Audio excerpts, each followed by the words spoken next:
What-ukies, Andi Lippy here, and today I'm going to be covering some free alternatives to Stream Deck. So forget about spending £150 on a new Stream Deck. These are all free alternatives that you can use right from the get-go, and they're all so easy to use. Let's get into it. Before we do, press that like, press subscribe. There's loads of tutorials that I'm offering right now, and if you need any help, let me know in the comments below. Put your rock in, let's go.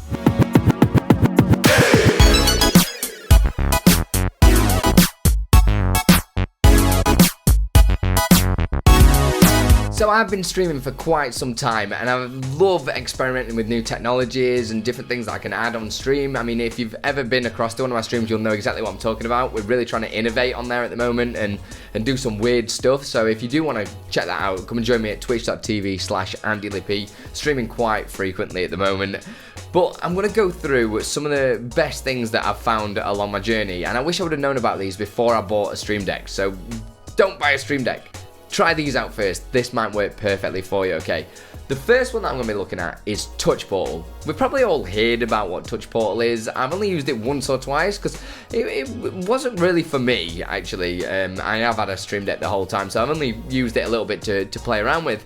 But I'm just going to read off some of the best features that I found on it. I mean, all these are free, so this one is free, but you are limited only to a 2x4 grid on there, which doesn't seem like too many buttons there, just 8 buttons, but you do get another page which will have another 2x4, so that's another 8, so that's 16 buttons. Pro math, quick math, you know what I'm saying? Which, if you're only going to be doing certain scene changes, it's really easy, and that should be enough for you, just to make your life a little bit easier. It's got great compatibility, so it works for Windows and Mac OS, and also Android and iOS devices, so it's pretty much available for most people out there to start using straight away. And it being free, it'd be rude not to try it, right?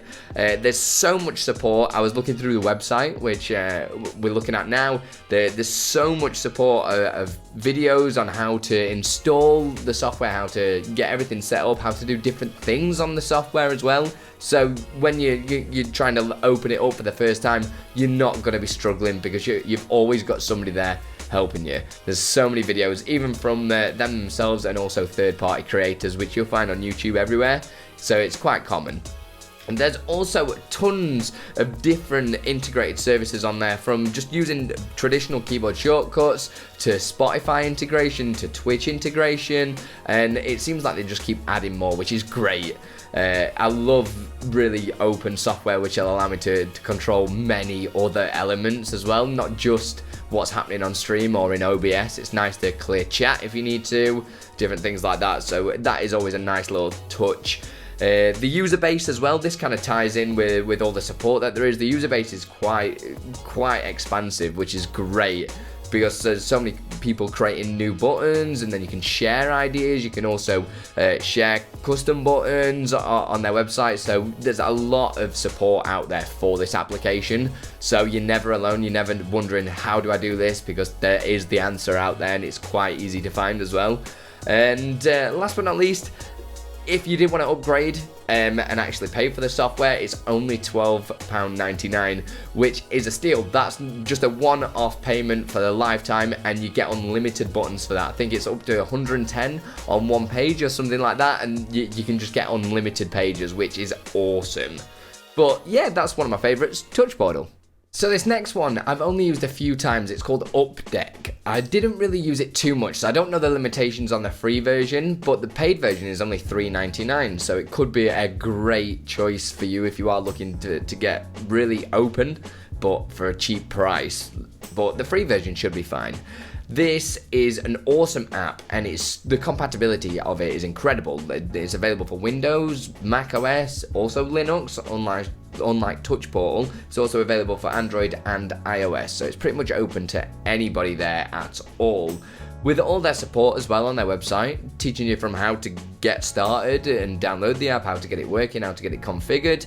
With this, you will need the OBS WebSocket plugin, so they actually teach you how to install it in there as well. So they literally hold your hand from beginning to end, which is lovely. And there's also some advanced tutorials on there how to do certain things using the software, like action in replays and all sorts of that crazy nonsense that you can do inside OBS, but now on the fly.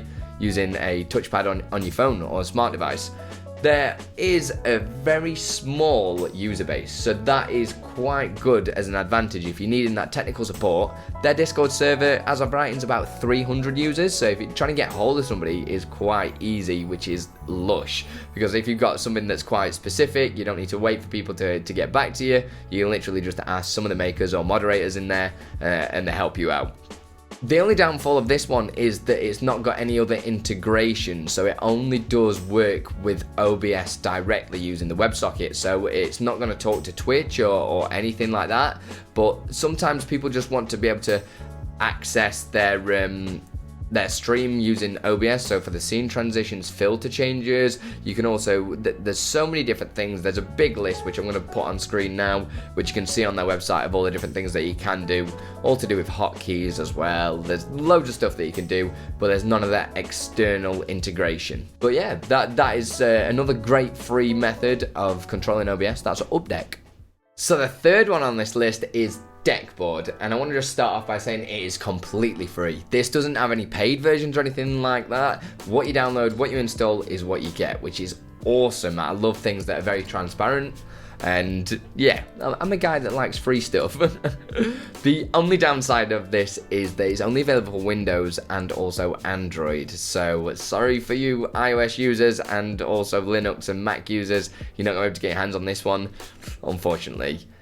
I did find it quite difficult to find support for this app as well. So on their website, it just seems to be one page that has the download links, tells you a little bit about it, but there's not really any support, or I can't find a Discord server or anything like that. Please let me know if you know that there is a Discord server. Please let me know down below. I'd love to join it and see if we can help each other out.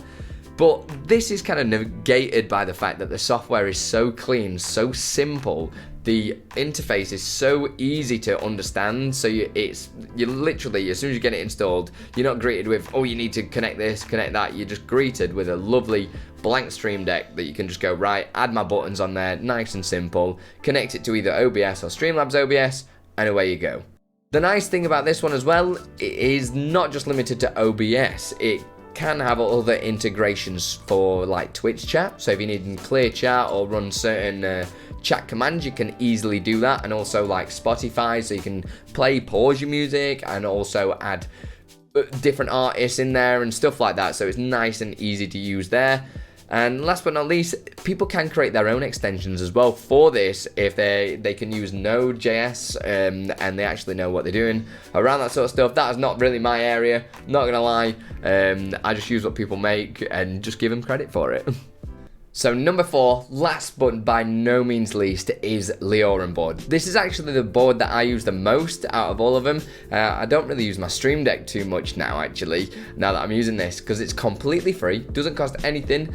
But the bad bit is it's only available for Windows and Android. I'm sure Lioran said that he wanted to expand that as well to iOS and different things like that. So hopefully, if there's anybody with programming know-how on them platforms, please get in touch. I'm sure he would love that to create more users on this system.